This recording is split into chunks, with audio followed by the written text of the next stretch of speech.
নমস্কার বন্ধুরা, আমার চ্যানেলে আবার সবাইকে স্বাগত।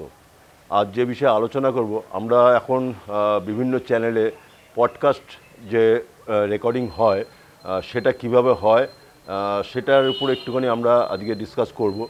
প্লাস আজকে মেন সাবজেক্ট যেটা, আমার সাথে যে ভদ্রলোক রয়েছেন তিনি এখন রিটায়ার্ড, একদম ইয়াং বয়সে ফটোগ্রাফি নিয়ে প্রচুর চর্চা করেছে, বিভিন্ন রকম অ্যাওয়ার্ড পেয়েছে, ন্যাশনাল অ্যাওয়ার্ড পেয়েছে, বিভিন্ন রকম অ্যাওয়ার্ড পেয়েছে। সেইগুলো নিয়ে একটু চর্চা করব, কিভাবে উনি এরকম কাজটা করতে পারলেন। তো টোটাল এপিসোডটা যখন দেখবেন, আশা করি আজকে যারা ইয়াং জেনারেশন, আজকের দিনে যারা ফটোগ্রাফি শিখছেন তাদের অনেকটা উপকৃত তারা হবেন, এইটা আমার আশা রাখতে পারি। এবং আজকে যেহেতু পডকাস্টের মধ্যে আমি এখন যে সেট আপটা করেছি, দেখুন আউটডোরে আমি এখন সেট আপটা করেছি। কারণটা কি দেখুন, মানে যাতে আমার আলোটা সাফিসিয়েন্ট পাই। ঘরেও করতে পারতাম, কিন্তু আমি ঘরে গিয়ে দেখলাম আমার আলোটা সাফিসিয়েন্ট ছিল না, সেক্ষেত্রে আর জায়গাটাও কম ছিল, যার ফলে আমাকে আউটডোরে আমি শিফট করেছি। খুব এটা কিন্তু ভালোই লাগছে, আশা করা যায়। তো পডকাস্ট সেট আপের যেটা, এবার আপনার প্রপস যেগুলো আছে সেটা তো আপনাদের যে যেরকম সেটিং করবেন সেরকমভাবে প্রপস দেবেন, সেটা ডিপেন্ড করবে বাজেটের ওপরে, অনেক কিছু ডিপেন্ড করে। কিন্তু আমি আজকে যে মেন যেটা দেখাবো, ধরুন আমরা দুজন বসে আছি, আমার সামনে 3টে ক্যামেরা আমি সেট আপ করেছি। 3টে ক্যামেরা সেট আপ আপনাদের দেখাচ্ছি কীরকম ক্যামেরা সেট আপ। একটা লং শট, মানে লং শটে দুজনে যাতে পাই, এবং দুজনের দুটো ক্লোজ আপ। এবার আমি যখন এডিট করব তখন আমি যখন যেটা প্রয়োজন সেইভাবে করব। এইবার কতগুলো ব্যাপার, ধরুন আমাদের যখন আমরা ফটোগ্রাফি বা ভিডিওগ্রাফি যখন আমরা কোর্স শিখি, বা যারা শেখেননি তাদের ক্ষেত্রে আরও বলছি, আমাদের কতগুলো রুলস মানতে হয়। যেমন আমরা যে এখন বসে আছি, তা আমার পেছনটা হচ্ছে ব্যাকগ্রাউন্ড, তা আমি যদি এখান থেকে একটা স্ট্রেট লাইন টানি, সেই লাইনটাকে ফটোগ্রাফি বা ভিডিওগ্রাফিতে সেটা বলা হয় ইমাজিনারি লাইন। তো যেহেতু আমি সিঙ্গেল আমার শটটা দেখছেন, তো এই ভদ্রলোকের যে শটটা নেব, তাহলে কি আমি ক্যামেরাটা কি আমার এই অ্যাঙ্গেলে চলে যাব? আমার যদি পেছনে যদি আমি অ্যাঙ্গেল চলে যাই, সেটা কিন্তু আমার ইমাজিনারি লাইন যেটা, সেটা ক্রস হয়ে গেল। সেটা কিন্তু আপনার কোনো দিনই, মানে আপনি যখন এডিট করবেন তখন কিন্তু আপনার জার্ক লাগবে। অতএব ইমাজিনারি যে লাইন, সে লাইনটা কোনোভাবেই ক্রস করা যাবে না। এইটা হচ্ছে প্রথম একদম মানে রুলস যেটা বলে। এইবার আপনি ইমাজিনারি, এবার আমি ধরুন এখানে রয়েছি, আমার এই পাশে যদি আমি ক্যামেরাটা লাগাই, আর একটা ক্যামেরা যদি ও পাশে লাগাই, কিন্তু আমার ইমাজিনারি লাইনটা কিন্তু স্ট্রেট, আমি লাইনের এপারে থাকবো, লাইনের ওপারে যাব না, কোনো ক্যামেরায় যাব না। সেক্ষেত্রে আমি ওভার দ্য শোল্ডার যদি শট নেই, সেক্ষেত্রে আমার এখানে ওভার দ্য শোল্ডার যদি হয়, তাহলে আমার ব্যাকটা আসলো, ওনার ফ্রন্টটা আসবে। আবার ওই দিকে যখন ক্যামেরাটা যাবে, সেক্ষেত্রে ওনার শোল্ডার আমার ফ্রন্টটা আসবে। সেটা ডিপেন্ড করবে যে প্যানেলে থাকবে সে কীভাবে চাইছে। কিন্তু আমি যেহেতু আজকে এমনি ডিসকাস করব, আমি ওভার দ্য শোল্ডার শট নেব না, আমি ডাইরেক্ট শট নেব। তো এখন শুরু করা যায়। এবং লাইট আমি একটা হালকা, মানে যেহেতু আউটলোড লাইট হয়েছে, কিন্তু আমার যাতে চোখটা পকেট না হয় তার জন্য আমি একটা হালকা লাইট একটা ওখান থেকে একটা দিয়েছি, যাতে আমার ফেসটা ক্লিয়ার আসে। তো এইবার শুরু করা যাক। নমস্কার আপনাকে। নমস্কার। আপনার নামটা একটু যদি বলেন। সুভাষ পাল। আচ্ছা, আপনি এই যে ফটোগ্রাফি জগতে আসলেন, ছোটোবেলার থেকে কি আপনার ন্যাকটা ছিল?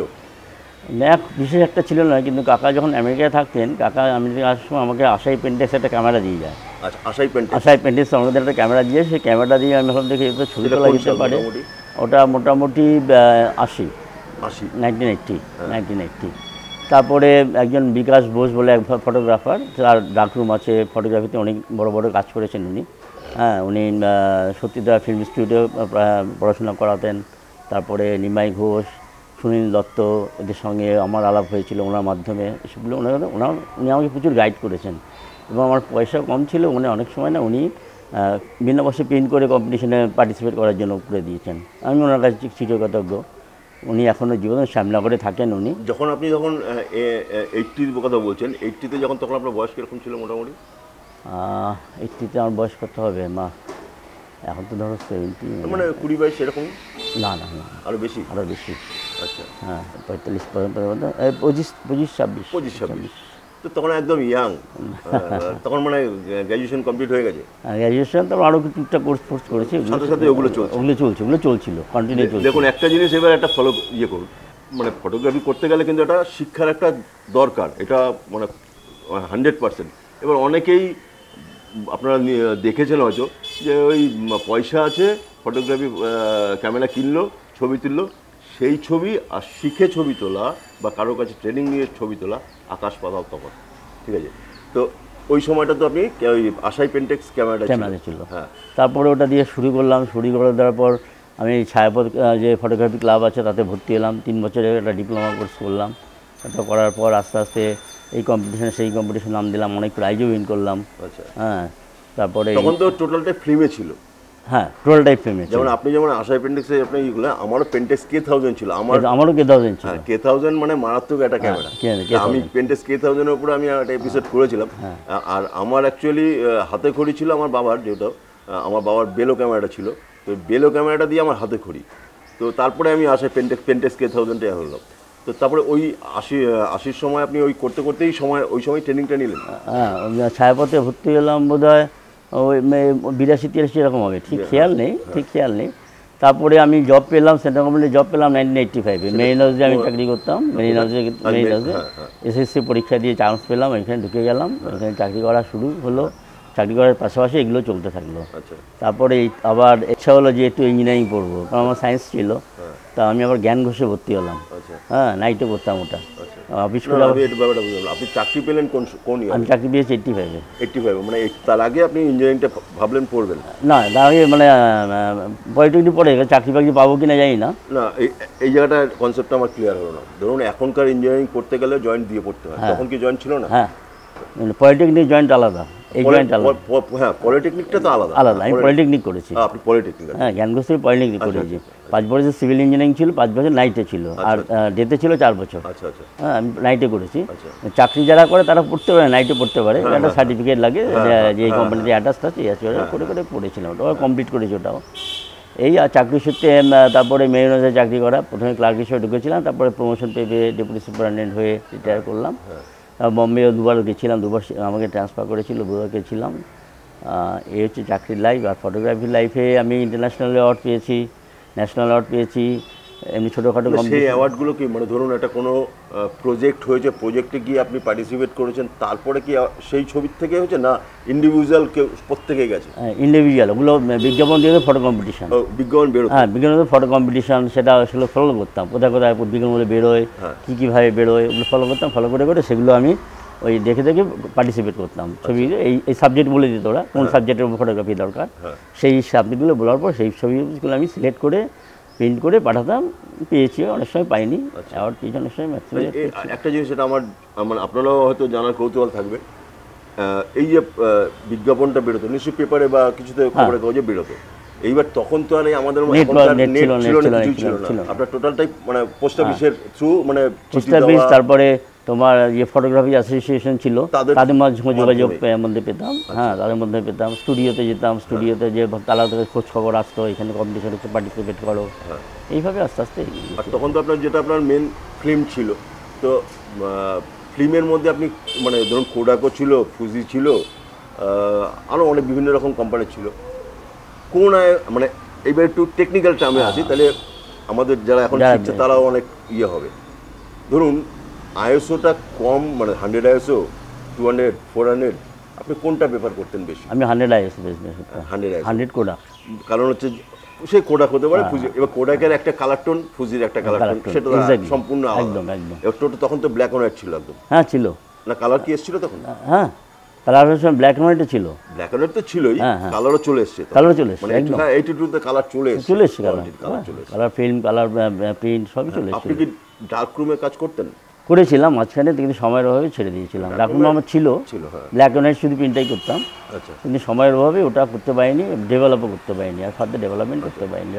এই যে আপনি ধরুন ওই যে অ্যাওয়ার্ড যেটা পেলেন, সেটা কি ওই আশাই পেন্টেক্সের ক্যামেরা না অন্য কোনো ক্যামেরা? আশাই, সব আশাই পেন্টেক্সের ক্যামেরা। তারপরে কি আর ক্যামেরা? K1000 ক্যামেরা শিফট করে আশাই পেন্টেক্স, PX বলে একটা ক্যামেরা ছিল, PX না RX কি একটা আছে, সেকেন্ড হ্যান্ড কিনেছিলাম ওটা।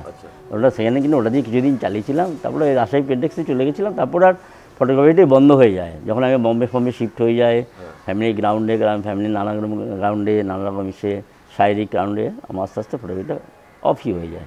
গত 20 বছর প্রায় ফটোগ্রাফি সেরকম হতেই পারেনি, কম্পিটিশন। ওই সময় আপনি পেন্টেক্সের আপনার কি লেন্সগুলো আপনি কি ব্যবহার করতেন, মানে প্রাইম লেন্স ব্যবহার করতেন না জুম ইন জুম আউট, মানে যেটা আমাদের নর্মাল লেন্স ছিল, পেন্টেক্সের নর্মাল লেন্স যেটা, হ্যাঁ, তারপর ছিল জুম ছিল, হ্যাঁ 35 105 জুম ছিল, টেলি ছিল 400 টেলি ছিল, হ্যাঁ ওয়াইড ছিল আলাদা। যেগুলো ধরুন আপনি প্রাইস পেয়েছেন সেগুলো মানে কি প্রাইম লেন্সের তোলা না আপনার ওই ম্যাক্সিমাম নর্মাল লেন্সের তোলা? আমি নর্মাল লেন্সটা খুব প্রেফার করি, মানে প্রাইম লেন্স যেটা। হ্যাঁ, কারণ আমি সুনীল দত্ত, নিমাই ঘোষ, এরা যারা রঘু রায়, এদের যারা ফটোগ্রাফি, তাদের কিছুটা রঘু রায়ের সঙ্গে দিল্লিতে থাকতে আমার অতটা যোগাযোগ ছিল না, যে নিমাই ঘোষ, সুনীল দত্তের সঙ্গে তারা সুভাষ যতটা পারো নর্মাল লেন্সের ছবি তোলা। একদম তাই। হ্যাঁ, প্রাইম লেন্সের যে কোয়ালিটি আর জুম লেন্সের মধ্যে আকাশ পাতাল তফাৎ হয়, মানে ছবির ক্লিয়ারিটি বা ডেপথের দিক দিয়ে। মানে কিন্তু এখন যে টেকনোলজি এসছে সেক্ষেত্রে আগের সাথে তুলনা করলে হবে না। আমি আপনাদের 85mm বা 80-200 লেন্স যে 2.8-এর অ্যাপারচার বা 85mm 1.8 যে অ্যাপারচারগুলো বা 1.4 যে অ্যাপারচার, সেই লেন্সগুলোর যদি আপনার সনির জি মাস্টার লেন্স হয় বা নিকনের যদি এস সিরিজের লেন্স হয়, সেক্ষেত্রে কিন্তু ওই লেন্সগুলোর কোয়ালিটি অনেক ভালো, অনেক, মানে আগের সাথে তুলনা। কিন্তু আগের টেকনোলজি সেই হিসাবে সব ক্ষেত্রেই, মানে আগের প্রাইম লেন্সও যা কোয়ালিটি আসতো বা মানে ভ্যারিয়েবল ফোকাল লেন্থে যদি যা আসবে তার থেকে প্রাইম লেন্সে কোয়ালিটি বেটার। মানে ব্যাপারটা একই, তখন জামানা একরকম, এখনকার জামানা এক। আমরা এখনও কিন্তু প্রাইম লেন্স ব্যবহার করি ম্যাক্সিমাম, তাতে কোয়ালিটি অনেক বেটার হয়। তার মানে এই নয় যে আমরা জুম লেন্স ব্যবহার করবো না, জুম লেন্সেরও মানে মারাত্মক ছবি আসে, আমি বিভিন্ন এপিসোডে আপনাদের দেখিয়েছি। আচ্ছা, এইবার আপনি অ্যাওয়ার্ডটা যেটা পেলেন, প্রথম অ্যাওয়ার্ডটা কোথায় পেলেন? প্রথম অ্যাওয়ার্ডটা পেয়েছিলাম ছায়াপথে, একটা মেম্বারশিপ এক্সিবিশন হয়েছিল। আচ্ছা, সেটা কোথায়? সেটা একাডেমি অফ ফাইন আর্টসে হয়েছিল। আচ্ছা, মানে আমাদের কলকাতায়। হ্যাঁ, সেটা জ্যোতি বসু আমাকে সার্টিফিকেটটা ইস্যু করেছিলেন, দিয়েছিলেন আর কি, হাতে নিয়েছিলাম। সেটা সাবজেক্ট কী ছিল? সাবজেক্টটা ছিল বোধহয় ওল্ড এজ পিপল। আচ্ছা, ওল্ড এজ পিপল। ছবিগুলো আছে তো? হ্যাঁ, দেখাবো নিশ্চয়ই, আমরা দর্শকদের দেখাবো। আচ্ছা, তারপরে সেকেন্ড যেটা পেলাম সেটা ন্যাশনাল অ্যাওয়ার্ডে, ন্যাশনাল অ্যাওয়ার্ডটা কাগজে বিজ্ঞাপন দিত। আচ্ছা, হ্যাঁ, যে 5th national award, 4th national award subject বলে দিত। হ্যাঁ, তা সেই সাবজেক্টের উপর আমরা ছবি তুলে দিল্লিতে পাঠিয়ে দিতাম। ওরা এবার সিলেক্ট করে যে অ্যাওয়ার্ড পেলে তারপর চিঠি পাঠাতো যে award winning photographer come to take the prize and something, cash money ছিল। ওরা ছবিগুলো এক্সিবিটও করতো মালবাগ অডিটোরিয়ামে, দিল্লি মালবাগ অডিটোরিয়ামে এক্সিবিশনগুলো করতো। প্রথম যেটা পেয়েছিলাম সেটা তৎকালীন যে তোমার minister of information broadcasting mister Ajit Panja ছিল, তার কাছ থেকে প্রথম পেলাম। সেকেন্ডবার পেলাম কেপি সিং দেও, তখন মিনিস্টার কেপি দেও, মিনিস্টার ছিল, তার কাছ থেকে পেলাম এই দুটি ন্যাশনাল। তারপরে আপনি বলছিলেন তখন যে আপনি আমাদের মাননীয় রাজ্যপাল জয়েল সিং প্রেসিডেন্ট ছিলেন, জয়েল সিং। জয়েল তার থেকে পাইনি, সেন্ট জেভিয়ার্স কলেজে আমি পড়তাম। সেন্ট জেভিয়ার্সে কলেজের স্টুডেন্টদের জন্য একটা এক্সিবিশন কম্পিটিশন করেছিল 125 বছর পূর্তি উপলক্ষে। তাতে আমি পার্টিসিপেট করেছিলাম এবং সেকেন্ড প্রাইজ জয়েন করি। জয়েল সিং এসে এই করেছিলেন, জয়েল সিংয়ের ছবি আমার কাছে আলাদা করে কিছু নেই, জয়েল সিংয়ের ছবিটা আছে কিন্তু অ্যাওয়ার্ডের ছবিটা আছে। হ্যাঁ, কিন্তু জয়েল সিং আমার প্রাইজগুলো দেয়নি, প্রাইজগুলো এমনি লোকটা দিয়েছে, কিন্তু জয়েল সিং পার্টিসিপেট করে 125 বছর পূর্তি বলে ফাংশন ছিল, তো 125 বছর পূর্তি বলে ওনাকে ইনভাইট করেছিল, উনি প্রেজেন্ট ছিলেন, সেটা যা হয় সেগুলো করা আছে। সময় আর একটা ব্যাপার, ধরুন আপনি প্রাইজ নেবেন, আর একজন আপনার ছবিটা তো তুলতে হবে, সে হয়তো তুলেও হয়তো পাননি। এক্স্যাক্টলি এটাই তাই হয়, তাই হয়েছে। মানে আমি ধরুন একটা কিছু পেলাম, আমার ছবিটা তো আরেকজন তুলবে, সেই ছবিটা যদি আমি না পাই সেটা এক্স্যাক্টলি এটা হয় নিশ্চয়ই, কিন্তু সার্টিফিকেটটা ওইটাই অথেন্টিক। তো এই যে ফটোগ্রাফি করলেন, প্রেরণাটা কার থেকে পেলেন? কোনটা? ওই সময় যে ফটোগ্রাফিটা করলেন, উৎসাহটা? প্রেরণাটা আমি বিকাশ বসুর কাছে বেশি শিখতে, উনি বিখ্যাত ডকুমেন্টারি প্রিন্টার ছিলেন, সবাই নাম জানেন কলকাতায় যারা ফটোগ্রাফি করেছেন। উনি এখন রিটায়ার্ড হয়ে গেছেন, বয়স হয়ে গেছেন, শ্যামনগরের বাসিন্দা। আমাকে ভাতৃ স্নেহ ভালোবাসতেন আর কি, ওনার জন্যই আমার এতটা উত্থান। কারণ উনি আমাকে পয়সার অভাবে প্রিন্ট করতে পারতাম না, উনি বলে ছবি আমি প্রিন্ট করে দিচ্ছি, এই এক্সিবিশনে পার্টিসিপেট করো। ওনার ডাকরুম আমার বাড়িতে করে দিলেন, উনি সমস্ত কিছু প্রেরণা বলছেন, উনিই করে দিচ্ছেন। উনি বড় বড় ফটোগ্রাফারের সঙ্গে পরিচয়, কারণ বড় বড় ফটোগ্রাফার কাছে প্রিন্ট করতে আসতেন, উনি প্রিন্টের মাস্টার ছিলেন, ব্ল্যাক অ্যান্ড হোয়াইট প্রিন্টের মাস্টার ছিলেন।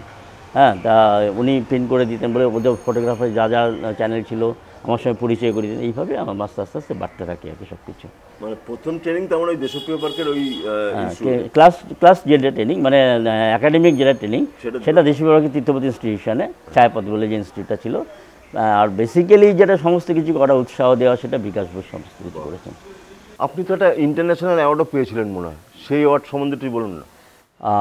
আমার ভাই কাকা 75-এ 1975-এ আমেরিকা যায়, তারপর ভাই ওইখানে আস্তে আস্তে বড় হয়। তা ভাই একটা, আমি যেহেতু ফটোগ্রাফি ভালোবাসি এবং অ্যাওয়ার্ড পেয়েছি, ছোটোখাটো ন্যাশনাল অ্যাওয়ার্ড, ছোটোখাটো কোম্পানি অ্যাওয়ার্ডগুলো অনেকগুলো অ্যাওয়ার্ড পেয়েছি। তা ভাই ওখানকার একটা কাগজে বিজ্ঞাপন দেখে photographers forum, best of photography বলে একটা ফটোগ্রাফার্স ফোরাম থেকে একটা ফটোগ্রাফি কম্পিটিশন করে, ইন্টারন্যাশনাল ফটো কম্পিটিশন করে। ইন্টারন্যাশনালি সেটা সারা ওয়ার্ল্ডের প্রচুর দেশ পার্টিসিপেট করেছিল, কিন্তু আমি একমাত্র ইন্ডিয়ান ছিলাম যে নাকি আমার ছবিটা অ্যাকসেপ্টেড করেছিল।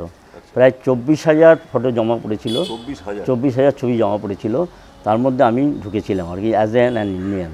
সেই ছবিটা আমি আপনাদের দেখাবো। এই ছবিটা অ্যাজ অ্যান ইন্ডিয়ান, এই ছবিটা, হ্যাঁ এই ছবিটা পেয়েছিল। হ্যাঁ এটা অ্যাওয়ার্ডটা পেয়েছে, অ্যাওয়ার্ডটা পেয়েছে। দেখুন ব্ল্যাক অ্যান্ড হোয়াইটের ডেপথ কিন্তু আলাদা। হ্যাঁ, ট্রাইএক্স ফিল্ম ছিল তখন, ট্রাইএক্স বিকাশ দা আমাকে প্রচুর ট্রাইএক্স ফিল্ম দিত, হ্যাঁ সেগুলো দিয়ে তুলতাম। তার ডেপথ, তার প্রিন্টিং, প্রিন্টের মাস্টার। এই যে উপরে যে খড়ের একটা ছিল, সেটা কি কোনো বাড়ির নিচে ছিল? এটা একটা সুন্দর গল্প আছে। এই ছবিটা তোলা কোথায়? মেদিনীপুরে একটা দ্বারকেশ্বর নদীর কাছে। তা আমি হাঁটছি, তা আমি একটা কুড়ে ঘর দেখলাম, কুড়ে ঘরের শেপটা খুব ভালো লাগলো। ভালো লাগার পর আমি ওখানে ক্যামেরা একদম ফোকাস করে অ্যাপারচার ঠিকঠাক করে বসে গেলাম, দাঁড়িয়ে যেই বেরুক আমি, কারণ এই যে মুভমেন্টটা আসবে, যে সাবজেক্টের মুভমেন্ট আমি তখনই শাটার টিপবো। ঠিক তাই এবার একটা ইয়ং মেয়ে, যে ছবিটা দেখলেন ইয়ং মেয়ে, ওই মেয়েটা বেরিয়েছে না, এবার লজ্জায় কাবু গেছে, কারণ ওর পরনে ব্লাউজ ছিল না, লজ্জায় কাবু ঠাবু হয়ে গেছে, এরম করে আছে। আচ্ছা মেয়ে সে বোনটার দিয়ে এরম করে তাকিয়ে আছে। হ্যাঁ, ওই ছবিটা আমার দারুণ লেগেছিলো। সেই ছবিটাই আমেরিকাতে অ্যাওয়ার্ড পেলো আর কি, সেটা আমি ভীষণ প্রাউড হয়েছিলাম। হ্যাঁ, এবং এই ছবির প্রাসঙ্গিকতাটা অনেক কাগজ ফাগজে বেরিয়েছিল। এই বইটা কি সেই ওদেরই বই, ওদের সমস্ত পার্টিসিপেন্টসের বই, মানে যারা পার্টিসিপেট তাদের সমস্ত ছবি এগুলো। মানে এই বইটা আপনি কালেক্ট করলেন কি? ওরা পাঠিয়েছে, বই পাঠিয়েছে, সার্টিফিকেটটা দিয়েছে। এই সার্টিফিকেটটা হচ্ছে আপনার ওটা, এই সার্টিফিকেটটি আপনার এই ইন্টারন্যাশনাল সার্টিফিকেট যেটা, সেটা এই ছবিটার এগেইনস্টে যেটা। বাহ, এটা কোন সালে পেয়েছিলেন? এটা মোটামুটি 1993 93। আচ্ছা, এই যে ও হ্যাঁ 1993, হ্যাঁ 1993 পুরোটাই সব ফার্স্ট সেকেন্ড আপনার একটা লেখা, আপনার মনে হয় ইয়েটাও আছে, একটু ওখানে নামটা একটু দেখান। এই যে নাম, এই যে সুভাষ পাল, পাল সুভাষ, 251 এই হ্যাঁ এই ছবিটা, এই যে এখানে লেখাই আছে, হ্যাঁ সুভাষ পাল। ঠিক আছে। এছাড়া আর কোনো অ্যাওয়ার্ডের? এছাড়া আর কোনো, আমি একবার দেশ মেডিকেল, আমাদের দেশ মেডিকেল। এইটা কি একটা জিনিস, এটা আরেকটা জানার ব্যাপার, যে এই যে ছবিটা তুলে, এটা কি আপনার ওই বাই পোস্টে পাঠিয়েছিলেন ওদের? হ্যাঁ বাই পোস্টে ভাইকে পাঠিয়েছিল, ভাই আবার ওদের কাছে পাঠিয়ে দিয়েছিল। এবার আপনি যখন অ্যাওয়ার্ডটা নিলেন তখন ওরাও কি বাই পোস্টেই পাঠিয়েছিল? হ্যাঁ বাই পোস্টে পাঠিয়েছিল, আমাকে ডাইরেক্ট ইনফর্ম করেছিল, আমাকে যাওয়ার কোনো স্কোপ ছিল না। আচ্ছা, হ্যাঁ ওরা আমাকে বাই পোস্টে ইনফর্ম করলো, এবং এগুলো বাই পোস্টে আমাকে এই বইটা পাঠিয়েছে, প্লাস ওই সার্টিফিকেটটা বাই পোস্টেই পাঠিয়েছে। হ্যাঁ, এছাড়া আর কোনো ইয়ে? আর ওই দেশ মেডিকেল থেকে আমি তখনকার দিনে 5,000 টাকা ক্যাশ আউট পেয়েছিলাম, সার্টিফিকেট পেয়েছিলাম। ওরা মানে অ্যাওয়ার্ড প্লাস পয়সাও পেয়েছিলাম। তখনকার দিন 5,000 টাকা অনেক, আর এগুলো মানে অ্যাওয়ার্ডের পয়সাগুলো এত আনন্দ হয়, কারণ গ্যাজেটস কেনা যায়, আমার এটা লাগলে হয় ফিল্টার কিনতে হবে, হ্যাঁ গ্যাজেটস, একটা টেলিলেন্স কিনতে হবে, এগুলো তো ফিল্মের দামও প্রচুর ছিল। হ্যাঁ, তারপর ট্রাইক্স ফিল্মের ব্ল্যাক অ্যান্ড ট্রাইক্স ফিল্ম বেস্ট ফিল্ম ছিল, কিন্তু প্রচুর দাম ছিল। তো উনি আমাকে কাটফিল্ম দিয়ে তুলতাম, উনি কাটফিল্ম দিয়ে হেল্প করতেন, উনি আমাকে অনেক করেছেন আর কি।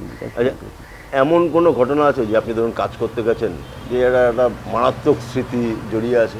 মানে খারাপ না ভালো? সে ভালো হতে পারে, খারাপও হতে পারে, যে কাজ করতে গিয়ে এরকম একটা স্মৃতি, এই স্মৃতি মানে সারা জীবন মনে থাকবে।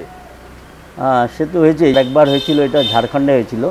সাঁওতালদের এসে পড়ে গেছিলাম, এবার সাঁওতালের কোনো একটা গাড়ি অ্যাক্সিডেন্ট করেছিল একটা আদিবাসীকে, আমাকে কিছুই যেতে দেবে না, কিছুতেই বার করতে পারবে না। আমরা এসব বুঝি, অনেক জার্নালিস্ট দেখেছি, এইসব কিছু গল্প করছে, আমার তো ভয় হয়ে গেলো, আমি কাজ করতে পারবো না, দৌড়ে এসেছি, কাজ করতে পারবো না।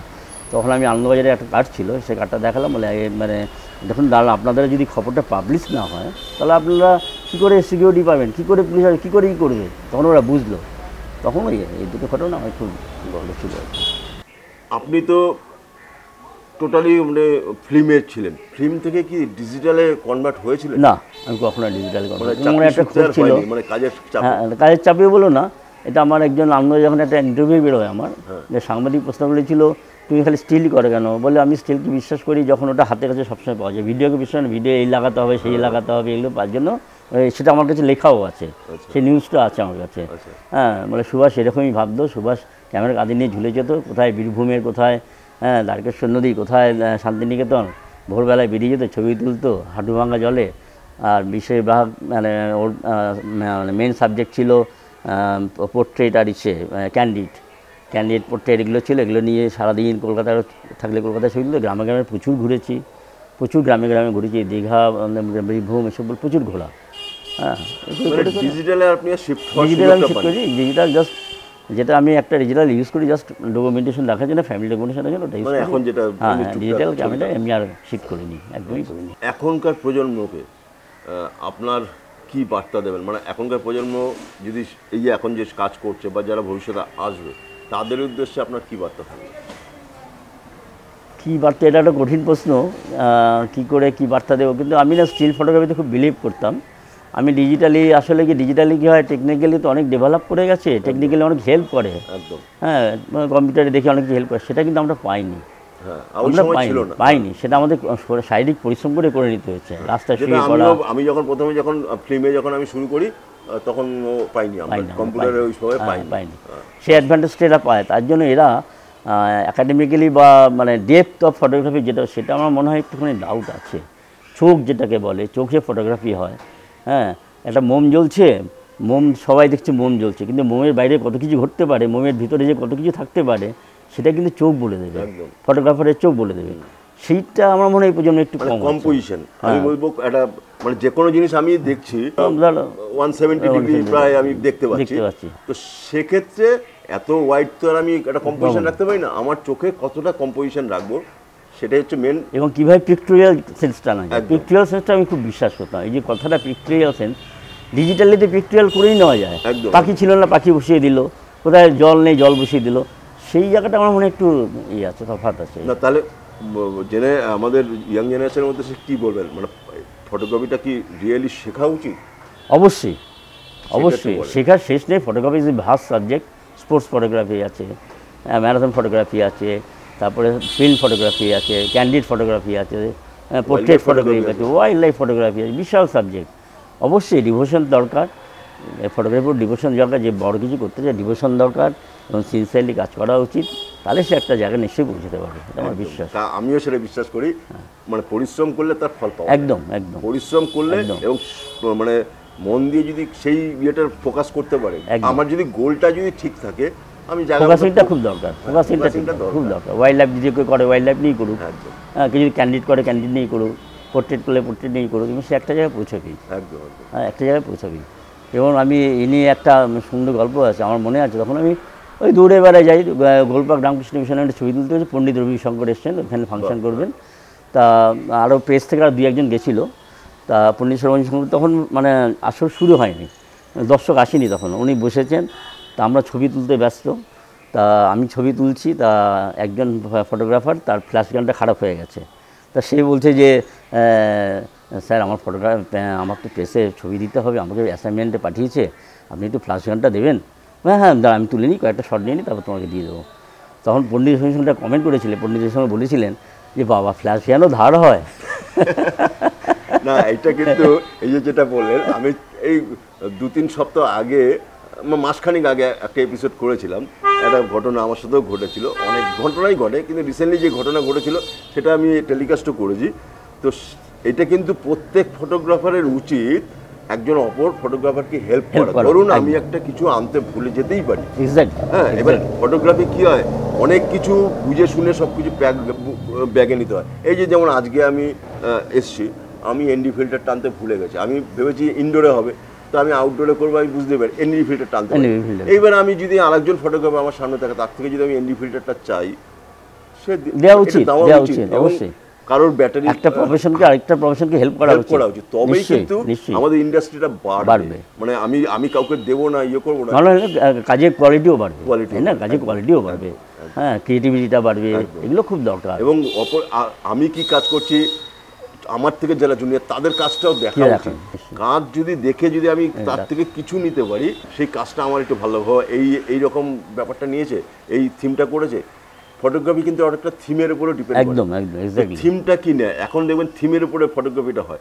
থিমটা কি নিল সেগুলো কিন্তু শেখার আছে, বা আমার থেকে যারা সিনিয়র তাদের কাছ তো দেখবো, অবশ্যই জুনিয়রদেরও থেকে অনেক কিছু অবশ্যই এটা মানতেই হবে একদম। কারণ ডেভেলপমেন্ট তো শুধু সিনিয়র দিয়ে হয় না, তারা করেছে একটা দিকে এক সময় করেছে, জুনিয়ররা অনেক কিছু ইনভেনশন করছে, অনেক কিছু বার করছে, তাদের থেকে শেখা উচিত। নিশ্চয়ই শেখার তো কোনো শেষ নেই। হ্যাঁ, শিখতে অসুবিধা কোথায়? জুনিয়রকে সম্মান করো, সিনিয়রকে সম্মান করো, সম্মানটা দাও। হ্যাঁ, সম্মান করে তারপর আস্তে আস্তে এগিয়ে যাও। এটাই হচ্ছে। তো অনেকক্ষণ একটু আলোচনা করলাম, আমার দর্শকরা অনেক কিছু হয়তো জানতে পারলো। তো মেনলি কি বলুন তো, যেটা শিক্ষাটা কিন্তু একটা দরকার, যেটা উনি বললেন যে ফটোগ্রাফি করতে করতে পলিটেকনিক করেছে, করে সেন্ট্রাল গভর্নমেন্টের একটা চাকরিও পেয়ে গেছে। একটা আমি প্রথম দিকে একটা এপিসোড করেছিলাম, ফটোগ্রাফি এখন যারা ফটোগ্রাফি করবেন, আমার ব্যক্তিগত মতামত, এটা নাও হতে পারে, অন্য কোনো যে কোনো একটা প্রফেশনালে অন্য কোনো মানে যে কোনো চাকরি বা যে কোনো কিছু করেও কিন্তু ফটোগ্রাফিটা যদি কেউ করতে পারেন, তার পেটের ভাত অভাব হবে না। কিন্তু আমি যদি না ভাবি যে আমি শুধু ফটোগ্রাফি করব, তাহলে অনেক সময় কিন্তু পেটের ভাত জোগাড় করাটা একটু মুশকিল হয়ে যায়। এটা কিন্তু বাস্তব, ঠিক কিনা? একদম, আমিও তাই ফিল করেছি। এবার যারা একদম ফুল প্রফেশনাল ফটোগ্রাফি করেন, তারা বলবে, তারা আমার সাথে দ্বিমত হতেও পারেন, তারা একটা জায়গায় পৌঁছে গেছে এবং কঠোর পরিশ্রম করেছে। সেই পরিশ্রমটাও কিন্তু সবাই করতে পারে না। যদি আমি তো প্রথমেই বললাম, পরিশ্রম যদি করা যায় তাহলে কিন্তু সফল হওয়া সম্ভব। কিন্তু দুটো অপশান রাখা উচিত। ফটোগ্রাফিটা এমন একটা প্রফেশন, প্রচুর কস্টলি, খরচা একটা ব্যাপার। মানে আপনাকে যত যাবে উন্নত হতে গেলে আপনাকে আপগ্রেডেশন হতে হবে। সেক্ষেত্রে আমার মনে হয় একটা কোনো অন্য কিছু কাজ করে পার্ট টাইম যদি ফটোগ্রাফি করা যায়, বা ফুল টাইমও করতে পারেন, তাহলে কিন্তু ভবিষ্যৎটা অনেক উজ্জ্বল হবে।